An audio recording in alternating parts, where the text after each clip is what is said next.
Bonjour à tous et à toutes, Sri Lanzamalto. Je voudrais partager ces quelques réflexions avec vous à propos du monde des virus, histoire de recaler un petit peu de trois choses. Ce que l'on sait maintenant, c'est que le virus est une forme non biologique, qui est l'assemblage de quelques cellules biochimiques, notamment de l'ADN, un brin d'ADN ou un brin d'ARN, mais jamais les deux à la fois, associé avec quelques protéines. Le virus n'est donc pas une forme vivante, car il ne sait ni métaboliser, ni produire et utiliser de l'énergie, ni croître, ni se multiplier. Il est donc une antenne biologique qui capte un certain nombre de champs d'information, ou une bibliothèque informationnelle, puisqu'il contient de l'ADN, mais en aucun cas c'est une forme vivante. Il mesure en moyenne 250 nanomètres, c'est-à-dire qu'il est à mi-distance entre, on va dire, la taille de l'atome et la taille d'une bactérie. Autrement dit, on peut l'entendre comme étant extrêmement proche de l'énergie du vide, mais encore éloigné des formations vivantes manifestées et incarnées. Ça, c'est la première chose. La seconde chose, c'est que les virus sont extrêmement nombreux. Il y a un milieu viral dans lequel baignent toutes les cellules. Le premier argument qui permet de comprendre ça, c'est que dans l'océan, il y a environ 10 puissance 30 virus. C'est un chiffre très important. Ça signifie que si on étirait ces virus mis bout à bout, ils formeraient une ligne qui s'étend au-delà des 60 galaxies les plus proches. Donc quelque chose d'absolument énorme. Le corps également, le corps humain, lui, contient environ 200 fois plus de cellules, 200 fois plus de virus que de cellules. Autrement dit, chacune de nos cellules baigne dans un bain viral.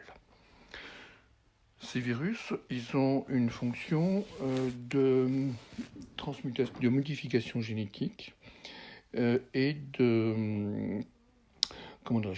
Ils maintiennent la diversité du vivant, notamment dans le milieu marin, et dans le milieu humain, dans tous les milieux vivants. Ils maintiennent la biodiversité en permettant les mutations génétiques. Il est par ailleurs beaucoup utilisé actuellement pour étudier le génome.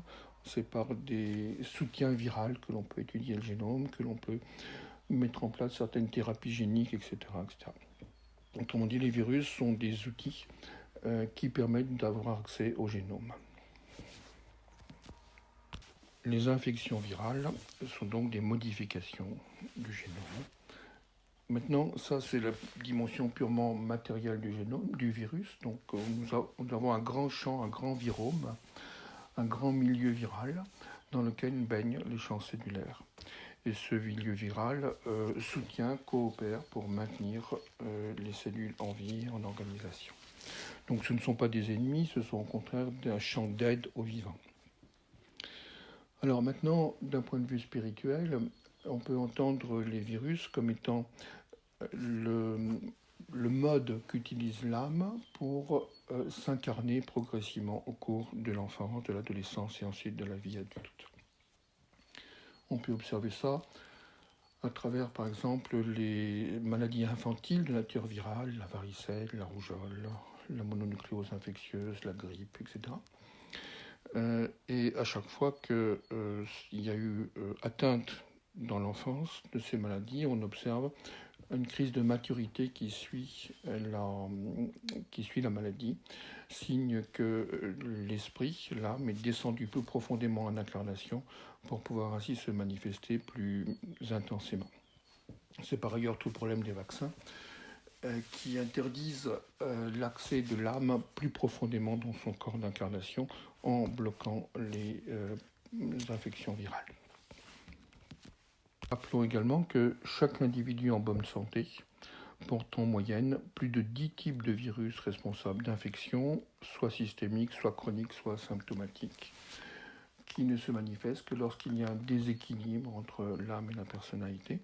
Donc on peut entendre des virus comme des outils que l'âme a à sa disposition, que le champ de lumière éternel a à sa disposition pour permettre des réajustements.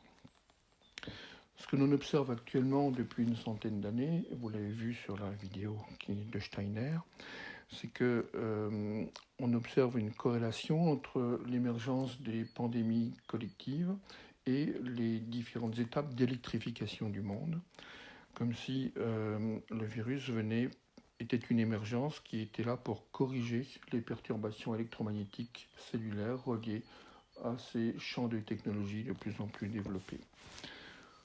Donc on peut entendre le virus comme un processus de guérison spirituelle et non plus comme un état de maladie qui a besoin, qui est en fait porté par la lumière de l'âme, qui vise à réajuster un plan d'unification plus intense avec la source. Cela nous permet d'avoir une autre perspective sur la situation actuelle. D'abord, nous ne sommes pas en guerre, nous sommes dans un processus de renouveau, de réconciliation et de réharmonisation entre notre plan existentiel et le plan terrestre. Donc, au fond, il s'agit plus d'un processus de rédemption que d'un processus de séparation. Ensuite, nous pouvons utiliser les conditions actuelles du confinement de façon à ouvrir cet espace de rencontre avec notre être spirituel. Ce que l'on appelle la distanciation sociale est en fait l'opportunité d'un déconditionnement social, c'est-à-dire la capacité de sortir de nos habitudes sociales, de nos habitudes de consommation, de nos habitudes de production, de sortir du cycle infernal, produire, consommer, mourir, pour le remplacer par un nouveau cycle ouvert qui est aimer, créer et vivre éternellement.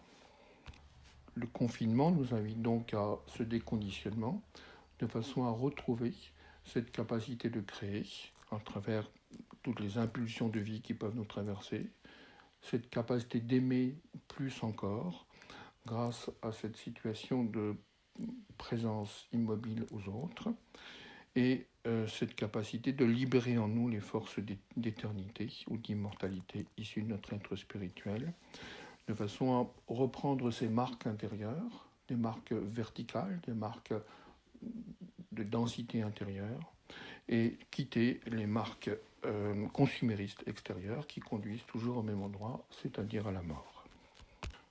Le confinement est donc un raffinement de notre être vers plus de présence à soi-même, de verticalité, d'essentialité et de lumière et de contact avec la lumière intérieure.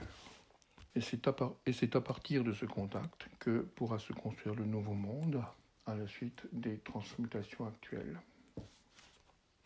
Nous avons une infiniment belle opportunité de relier nos consciences à l'âme du monde, à l'être éternel, afin qu'elles soient de nouveau animées plus pleinement pour construire un autre monde qui ne sera plus construit sur ce cycle produire, consommer, mourir, qui jusqu'à présent a passé son temps à détruire le vivant et non pas à l'honorer et à collaborer avec lui. Je vais vous envoyer juste après une petite méditation qui permet de commencer à faire ce travail. Je vous remercie de votre écoute. Sri Lansamalto.